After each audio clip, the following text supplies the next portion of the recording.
Hello friends, આજે આપણે ધોરણ 6 વિષય ગણિત વિકાસ મૂલ્યાંકન લેક્સી એસાઇનમેન્ટ 2026માં પ્રશ્ન નંબર 5નું સંપૂર્ણ સોલ્યુશન જોવાના છે। જો વિદ્યાર્થી મિત્રો હજુ સુધી આપણી ચેનલને સબસ્ક્રાઇબ ના કરી હોય તો કરી લેજો।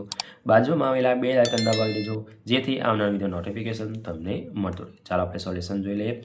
પહેલું છે ચેપ્ટર નંબર 12માંથી દરેક ખાનામાં દર્શાવો લખો। એટલે ખાનામાં જે આપેલા છે બોક્સમાંની અંદર એ આપણે સંખ્યા શોધવાની છે। તો 2/5 બરાબર 10/5 બોક્સ છેદમાં 40 બરાબર 6/5 બોક્સ। તો પહેલાં આપણે 2/5 બરાબર 10/5 બોક્સ દર્શાવેલા। બોક્સની કિંમત શોધવાની। 10 આ બાજુ 10 થાય તો બોક્સ આ બાજુ આવશે 10 × 5/2 તો અહીંયા આવશે કિંમત આવશે 25। એ જ પ્રમાણે 2/5 બરાબર બોક્સના છેદમાં 40 તો 40 આ બાજુ આવશે ગુણાકારના સરમાં છેદમાં 5 બરાબર તો અહીંયા આવશે કિંમત આવશે 16। એ જ રીતે 2/5 બરાબર 6/5 બોક્સ એટલે કે ખાનું દર્શાવેલું છે તો ખાનાની કિંમત આવશે 6 × 5/2 સાદુરૂપ આપશો તો 15 આવશે। એ જ પ્રમાણે બીજું 3/7 બરાબર 9/5 ખાનું બરાબર 33/5 ખાનું બરાબર ખાનુંના છેદમાં 14 તો 3/7 બરાબર 9/5 ખાનું આ બાજુ આવશે તો 9 × 7/3 સાદુરૂપ આપીશું તો 21 આવશે। 3/7 બરાબર 33/5 ખાનું તો ખાનું બરાબર 33.7/3 તો 77 આવશે। એ જ પ્રમાણે આવશે અહીંયા 6 આવશે। ત્રીજું છે 4/6 બરાબર 12/5 ખાનું બરાબર ખાનુંના છેદમાં 30 બરાબર 8/5 ખાનું તો 4/6 બરાબર 12/5 ખાનું તો 12 × 6/4 તો 18 આવશે। અહીંયા આવશે 20 આ બાજુ ત્રીજા નંબરમાં આવશે ખાનાની સંખ્યા 12। એ જ પ્રમાણે ચોથું છે સાદુરૂપ આપીશું તો 30 8 અને 8 ખાનાની કિંમત આવશે। બીજું માંગ્યા મુજબ ગણો। હાઈસ્કૂલના એક વર્ગમાં 22 છોકરીઓ અને 33 છોકરાઓ છે। તો પહેલું છોકરીઓ અને છોકરાઓનો અને બીજું છે છોકરાઓ અને કુલ સંખ્યાનો ગુણોત્તર શોધો। તો છોકરાઓની સંખ્યા 22 છોકરાઓની સંખ્યા 33 તો કુલ સંખ્યા 22 + 33 એટલે 55 થશે। ગુણોત્તર બરાબર છોકરીઓનો સંખ્યા છેદમાં છોકરાઓની સંખ્યા 22/33 બરાબર 11 × 2 11 × 3 11 કટ થાય તો 2/3 આવશે। બીજું ગુણોત્તર છોકરાઓનો સંખ્યા છેદમાં કુલ સંખ્યા તો 33/55 3 × 11 5 × 11 કટ થાય તો 3/5 આવશે। બીજું શાળામાં વર્ષ દરમિયાન 73 રજાઓ હોય છે। તો પહેલું રજાઓની સંખ્યા અને ચાલુ દિવસની સંખ્યા અને બીજું ચાલુ દિવસોની સંખ્યા અને વર્ષના દિવસોની સંખ્યાનું ગુણોત્તર શોધો। વર્ષના દિવસે 365 લો તો કુલ દિવસ 365 રજાઓનો દિવસ છે 73 રજાઓ હાજર એટલે કે ચાલુ દિવસ 365 ઓછા 73 એટલે 292 થશે। ગુણોત્તર છે પહેલું રજાઓની સંખ્યા છેદમાં ચાલુ દિવસ તો 73/292 73 × 1 અને 73 × 4 તો 1/4 ગુણોત્તર આવશે। બીજું ગુણોત્તર બરાબર ચાલુ દિવસની સંખ્યા છેદમાં વર્ષના દિવસોની સંખ્યા તો 292/365 73 × 4 અને 73 × 5 એટલે અહીંયા જ આપણે 73 કટ થાય તો 4/5 આવશે।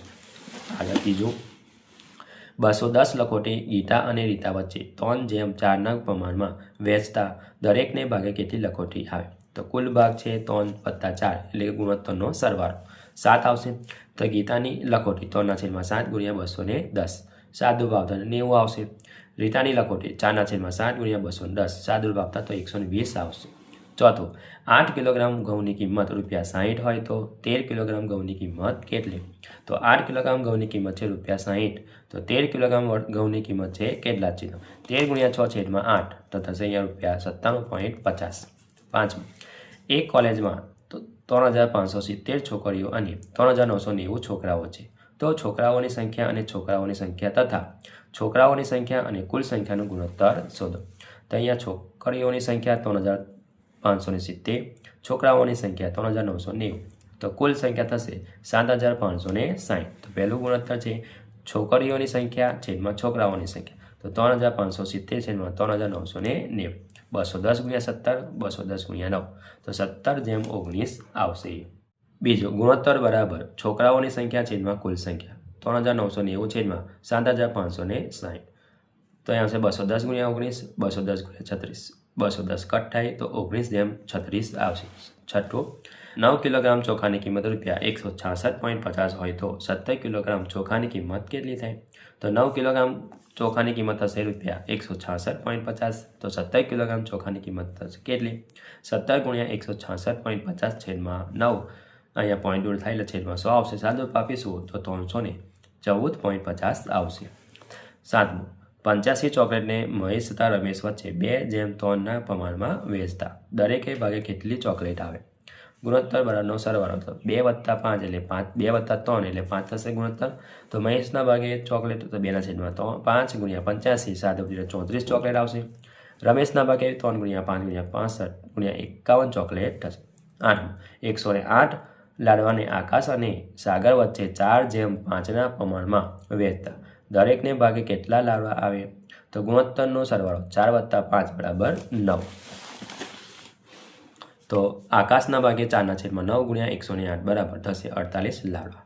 સાગરના ભાગે 5/9 × 108 તો 60 લાડવા થશે. હવે ચેપ્ટર નંબર 8 સરવાળો કરો. તો 2.35 + 1.02 + 3.506 સરવાળો કરીશું તો 6.876 આવશે. એ જ પ્રમાણે 2.513 1.209 અને 3.76 સરવાળો કરીશું તો 7.387 આવશે. ત્રીજો 5.38 + 1.234 + 0.08 સરવાળો કરીશું તો 6.694 આવશે. ચોથું 3.678 + 0.009 + 2.03 સરવાળો કરીશું તો 5.717 આવશે. પ્રશ્ન નંબર 5 ચિત્રના આલેખ પરથી પ્રશ્નના જવાબ લખો. ચેપ્ટર નંબર 9માંથી છે. અહીંયા આપણને ચિત્ર આલેખ આપેલો છે. તો અઠવાડિયાના કુલ જુદા જુદા દિવસે બલ્બનું થયેલું વેચાણ નીચે દર્શાવેલું છે. ચિત્રના આલેખનું અવલોકન કરી નીચેના પ્રશ્નનો જવાબ આપો. તો એક બલ્બ એટલે આપણે 2 લેવાના છે. અહીંયા એક ચિત્ર દોરે છે એટલે 2 બલ્બ લેવાય. તો જોઈ લઈએ પ્રશ્ન થયું છે. બુધવારે કેટલા બલ્બ વેચવામાં આવે છે? તો બુધવાર તો 1 2 3 4 તો 4 દુ કેટલા થશે? 8. તો 8 બલ્બ વેચવામાં આવે છે. કયા દિવસે સૌથી વધુ બલ્બ વેચા હશે? તો અહીંયા આવશે રવિવારે સૌથી વધારે વેચ્યા. ત્રીજું કયા દિવસે સરખી સંખ્યામાં બલ્બ વેચાયા છે? તો કયા દિવસે સરખીમાં વેચાયા છે? તો બુધવાર અને શનિવાર એટલે કે બુધ અને શનિ. ચાલો ચોથું કયા દિવસે સૌથી ઓછા બલ્બ વેચાયા છે? તો સૌથી ઓછા ચિત્રમાં આપેલું છે આલેખની અંદર શનિવાર સૌથી ઓછા વેચાયેલા અને બીજું પણ બુધવાર પણ છે. બરાબર 2 સરખા છે એટલે 2 વસ્તુઓ વેચાવશે. 5મું એક બોક્સમાં 9 બલ્બ હોય તો તે અઠવાડિયા દરમિયાન કેટલા બોક્સની જરૂર પડે? તો એક બોક્સમાં 9 બલ્બ હોય તો 10 બોક્સની જરૂર પડે. બીજું છે 6 ગામમાં ગાયોની સંખ્યા દર્શાવતો ચિત્ર આલેખ નીચે દર્શાવેલ છે. ચિત્ર આલેખના આધારે પ્રશ્નનો જવાબ આપો. તો 1 મીંડું એટલે 5 ગાય ગણવાની છે. તો વિદ્યાર્થી મિત્રો 5 ગાય. હવે આપણે અહીંયા 1 2 3 4 5 6 7 8 8 પંચા કેટલા થાય? 40 થાય. બરાબર છે. હા ગામ બી તો 1 2 3 4 5 6 ને 7 તો કેટલા થવાના? 35 ગાય. 1 2 3 4 ને 5 પાયે 25 ગાય. હવે આ રીતે કરશો તો પણ ચાલશે વિદ્યાર્થી મિત્રો. 1 2 3 4 5 6 ને 7 તો 7 થાય એટલે 7 પંચા 35. 1 2 3 4 5 6 6 પંચા 30. 1 2 3 4 5 6 7 8 ને 9 9 પંચા ને 45. એટલે ટોટલ સંખ્યા આપણને ખબર પડી ગઈ ગાયની કે ગામ એમાં 40 છે, ગામ બીમાં 45, ગામ સીમાં 25, ગામ ડીમાં 35, ગામ ઈમાં 30 અને ગામ એફમાં 45 છે. તો હવે જોઈ લઈએ કયા 2 ગામમાં ગાયોની સંખ્યા સરખી છે? કયા 2 ગામમાં સરખી છે? 25 25 30 35 તો ગામ બી અને ગામ ડી આવશે. એટલે ગામ ડી બી અને ડી પણ કેટલી ગાયો છે? 35 ગાયો સરખી છે. છઠ્ઠું 6 ગામમાં ગાયોની કુલ સંખ્યા કેટલી છે? તો 6 ગામ એટલે આ 1 2 3 4 5 4 ટોટલ મારીશું આપણે તો કેટલું ટોટલ આવશે? અહીંયા 210 ગાયો આવશે. કેટલી ગાયો આવશે? ટોટલ 210. ગામ સી કરતાં ગામ એફમાં ગાયોની સંખ્યા કેટલી વધારે છે?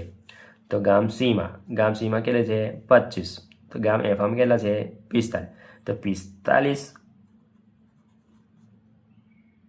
ઓછા આપણે 25 કરીશું તો કેટલી આવશે? 20 ગાયોનો ડિફરન્સ આવશે. એટલે કે 20 ગાયો વધારે છે. કયા ગામમાં સૌથી ઓછી ગાય છે અને કેટલી? કયા ગામમાં? તો અહીંયા 25 છે તો 25 છે. કયા ગામમાં? તો ભાઈ સી ગામની અંદર છે ને 25 ગાયો છે. કયા ગામમાં સૌથી વધારે ગાય છે અને કેટલી? કયા ગામમાં સૌથી વધારે 45 ગાય છે સૌથી વધારે, અને કયા ગામની અંદર? તો એફ આવશે. બરાબર.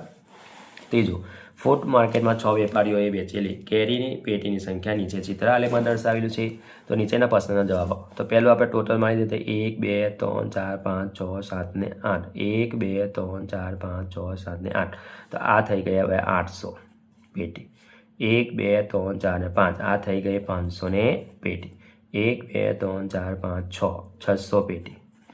1 2 3 4 400. 1 2 3 4 5 6 600 પેટી. 1 2 3 4 5 6 7, એટલે કે 700 ને પેટી થઈ ગયા. તો જ્યારે આ તમારે પેન્સિલથી મતલબ ટોટલ મારવું હોય તો મારી દેવાનું. ટોટલ મારવું હોય તો જોઈ લઈએ. 6 વેપારીઓને કેરીની કુલ સંખ્યા અને પેટીની સંખ્યા આપી, એટલે ટોટલ મારીશું આપણે તો કેટલી આવશે? અહીંયા 3600 પેટી આવશે ટોટલ. બરાબર. ધો કરતાં નમને કેટલી વધારે પેટીઓ વેચી? બરાબર છે. તો હવે ધોની કેટલી છે? 500 અને નંબરની કેટલી છે? 800. 800 ને 500, એટલે 800માંથી 500 જાય તો 300 ને પેટી વધારે વેચી હશે. કયા વેપારીએ સૌથી વધુ કેરીની પેટી વેચી? તો સૌથી વેચતા નમન જ છે. એવું પૂછે પરીક્ષામાં કે કેટલી? તો ભાઈ 800 પેટીઓ. કયા વેપારીએ સૌથી ઓછી પેટી વેચી? તો ભાઈ સાગરે સૌથી ઓછી વેચી. કયા બે વેપારીઓએ સરખી પેટીનું વેચાણ કર્યું છે? તો આકાશ અને રવિ બેનોનું કેવું વેચાણ કર્યું છે? સરખું.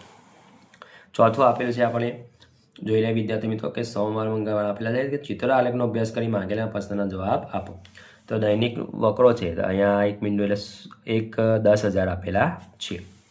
બરાબર છે. તો અહીંયા આપણે 1 2 3 4 5 6 7 8 9, તો અહીંયા થશે 90,000. 1 2 3 4 5 6 એટલે અહીંયા થશે બીજા 5,000, થશે 6,500. એ જ પ્રમાણે થશે 1 2 3 4 5 6 ને 7. 1 2 3 4 5 6 ને 7, 7 છે એટલે અહીંયા થશે 7,000 થશે. બરાબર. 3 અને 7,000 70,000 જેવું 70 થશે. 1 2 3 4 5 6 7 ને 8, તો અહીંયા થશે 80,000. 1 2 3 4 5 6 ને 7 થશે અહીંયા 7,000. 1 2 3 4 5 6 7 ને અડધું તો 7,500 થશે. એ જ પ્રમાણે 1 2 3 4 4 છે એટલે થશે અહીંયા 40,000. કયા દિવસે સૌથી વધારે વકરો થયો એને કેટલો થયો? તો સોમવાર આવશે. ને કેટલો થયો ભાઈ? 90,000 રૂપિયાનો થયો. કયા દિવસે સૌથી ઓછો વકરો? તો સૌથી અહીંયા 40,000 છે તો રવિવાર. કેટલા? કે ભાઈ 40,000. કયા દિવસે સરખો વકરો? સરખો એટલે 7 70 70 છે તો અહીંયા આવશે બુધવાર અને શુક્રવાર. કેટલો? કે ભાઈ 70,000. મંગળવારનો વકરો કેટલો છે? તો ભાઈ મંગળવારનો રૂપિયા છે 6,65,000 એટલે 65,000 છે. હવે આવશે શનિવારે વકરો તો કેટલા છે ભાઈ? 75,000 રૂપિયા છે. પ્રશ્ન નંબર 5 ક જોઈ લઈએ. ચેપ્ટર નંબર 12માંથી તે નીચેના ગુણોત્તર શોધો. 40 સેન્ટીમીટર અને 2.8 મીટર. તો ગુણોત્તર બરાબર 40 સેન્ટીમીટર છેદમાં 2.8 મીટર. તો 40 ગુણ્યા 10 સેન્ટીમીટર છેદમાં 28 મીટર થશે. અહીંયા પોઈન્ટ દૂર થશે એટલે હવે 40 ગુણ્યા 10 એટલે 28 ગુણ્યા 100 વડે ગુણતા તો સેન્ટીમીટરનું સેન્ટીમીટરમાં ફેરવી જશે અને 100 મીંડું કટ થાય અને સાદુરૂપ આપતા આપણે તો 4/28 4 ગુણ્યા 1 7 ગુણ્યા 4 એટલે 1/7 આવશે. બીજું 45 મિનિટ અને 1 કલાક. તો 1 કલાકની કેટલી મિનિટ થાય? 60 મિનિટ. તો ગુણોત્તર બરાબર 45/60. તો 15 ગુણ્યા 3 15 ગુણ્યા 4 15 કટ થાય તો 3/4 આવશે.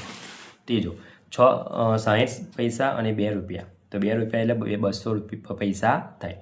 ગુણોત્તર બરાબર 60/200 મીંડું કટ થાય એટલે 3 દુ 6 10 દુ 2. તો 2 કટ થાય તો 3/10 આવશે. ચોથું 450 ગ્રામ અને 1 કિલોગ્રામ. તો 1 કિલોગ્રામ એટલે કે 1000 ગ્રામ. ગુણોત્તર બરાબર 450/1000. તો 9 ગુણ્યા 5 20 ગુણ્યા 5 5 5 કટાય તો 9:20 આવશે. જો વિદ્યાર્થી મિત્રો આ મારો વિડીયો ગમ્યો હોય તો લાઈક કરજો, તમારા ફ્રેન્ડ સાથે અચૂકથી શેર કરજો. હજુ સુધી આપણી ચેનલને સબસ્ક્રાઈબ ના કરી હોય તો કરી લેજો, બાજુમાં આવેલા બેલ આઇકન દબાવી દેજો જેથી આવનાર વિડીયો નોટિફિકેશન તમને મળતું રહે. Thank you.